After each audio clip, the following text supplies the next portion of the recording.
Picture this. It's the pre-dawn darkness, August 8th, 1963. A Royal Mail train is making its way through the quiet English countryside, thundering along the tracks from Glasgow down to London. Now, this was just a routine journey. Well, almost. Because locked away inside one of its coaches was an absolute fortune.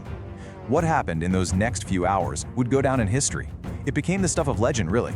A crime so precise, so audacious, it left the entire country stunned. This, right here, is the story of the Great Train Robbery. The crime was perfect, but the farmhouse wasn't.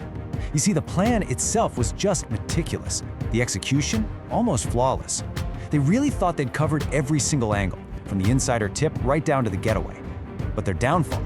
Well, it wasn't going to be some dramatic shootout or a high-speed police chase. No, it was something much, much quieter. Something just waiting for them at their hideout. All right, so let's look at the blueprint for this heist. It all comes down to two things: the insider and the opportunity.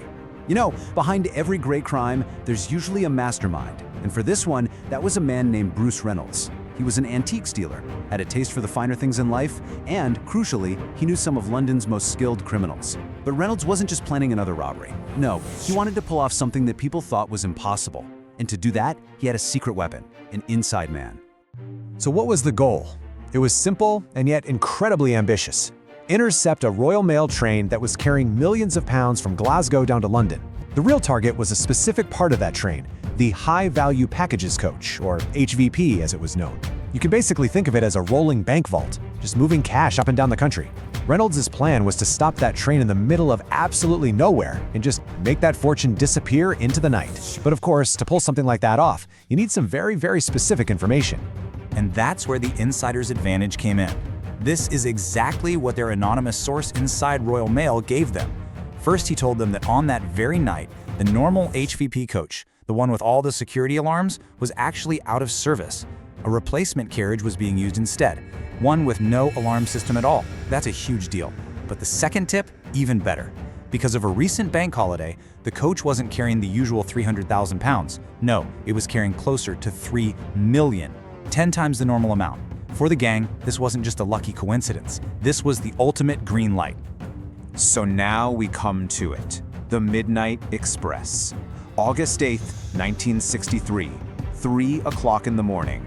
After months and months of planning, a gang of more than 15 men are hidden waiting by the railway tracks. And this wasn't just any old crew. They'd assembled a team of specialists, even bringing in a rival gang from South London who were known for their expertise with railways. They were ready. The stage was set. And the location? A lonely, isolated stretch of track called Sears Crossing. Okay, let's walk through the ambush. At 3:03 a.m., the train's driver, a man named Jack Mills, sees a red signal up ahead. Now that's really unusual for this part of the track at this time of night. So he does his job. He stops the train. Of course, the signal was rigged. The gang had just covered the green light with a glove and hooked up the red light to a battery. Simple, but effective. They immediately swarm the engine. Mills puts up a fight, but he's struck on the head with an iron bar.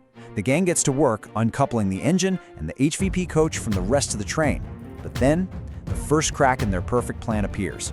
Their own hired getaway driver, the man supposed to drive the engine, completely panics. He can't operate the controls. So what do?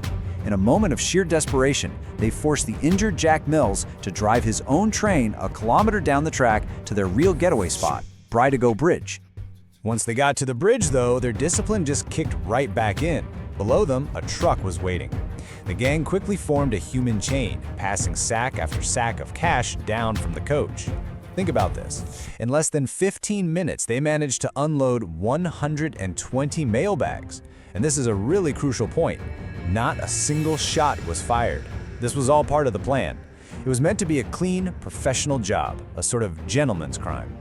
And what was the prize for all this? 2.6 million pounds. Let that sink in. To put that in perspective, in today's money, that's over 67 million pounds. They had just pulled off the biggest cash robbery in British history. At that moment, they had won. Or so it seemed. Right, so now we move to the next phase, a game of fortune, you could say. Their hideout was a place called Leatherslade Farm. It was a rented farmhouse, pretty remote, about 43 kilometers from the scene of the crime. This was meant to be their sanctuary, the place where they could regroup, divvy up the money, listen in on the police radios, and of course, celebrate what they just accomplished. And inside that farmhouse, can you just imagine the mood? It must have been absolutely euphoric. These guys were rich, richer than they'd ever dreamed. And as they listened to the completely confused police reports coming over the radio, they must have felt untouchable. They genuinely believed they'd just committed the perfect crime and were now totally safe, hidden away from the world. They even played a game of Monopoly with the real stolen money. You see, in that moment of absolute triumph, they let their guard down.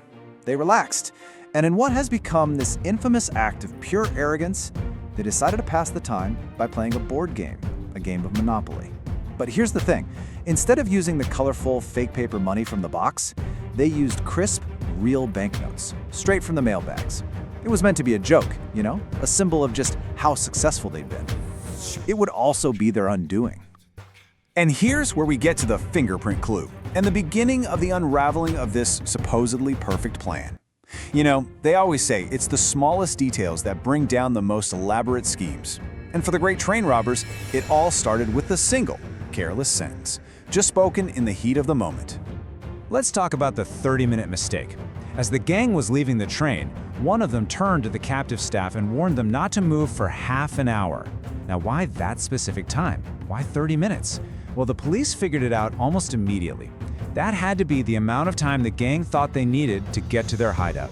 And just like that one tiny slip of the tongue handed the investigators a crucial clue, a search radius of about 50 kilometers from the crime scene. And where was Leatherslade Farm? Slap bang in the middle of it.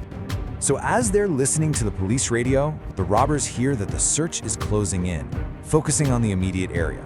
Suddenly, all that celebration turns to pure panic. See, their original plan was to lie low at the farm until Sunday. But that was out the window now. They had to get out, and they had to get out immediately. They quickly divided up the cash and fled. But they left one man behind with a very important job: burn the farmhouse to the ground, destroy all the evidence. But he didn't. He just took his share of the money and left. Maybe he thought the police were already too close for comfort. Now, in their panicked rush to leave, the gang actually tried to be careful. They rushed around, wiping down every surface they could think of, trying to get rid of any fingerprints. They really thought they'd left nothing behind for the police, who were, by the way, getting closer by the minute thanks to a tip from a local farmer. But in their haste, they overlooked one small thing. So, what did they forget? A single fingerprint on the Monopoly board.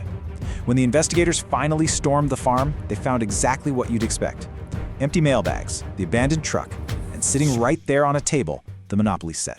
And on that board, they found one single, clear fingerprint. Because most of the gang already had criminal records, it really didn't take Scotland Yard long to get a match. The perfect crime had just been cracked by a board game. So let's talk about the legacy of this robbery, the aftermath, and the mysteries that still remain.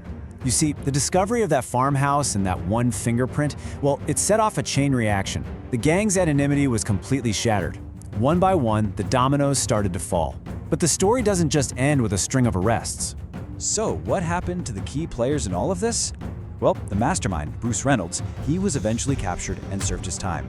But the driver, Jack Mills, the man who was attacked, he was so traumatized by the whole ordeal that he never drove a train again.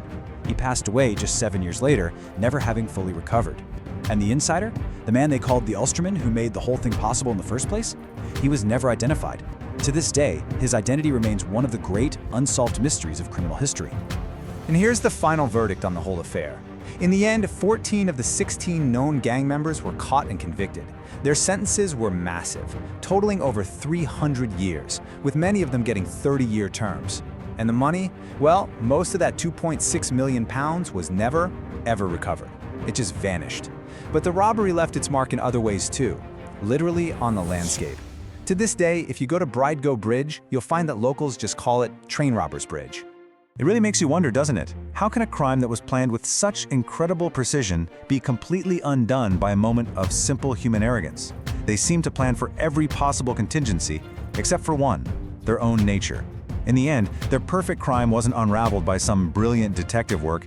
It was undone by a careless word and a child's board game.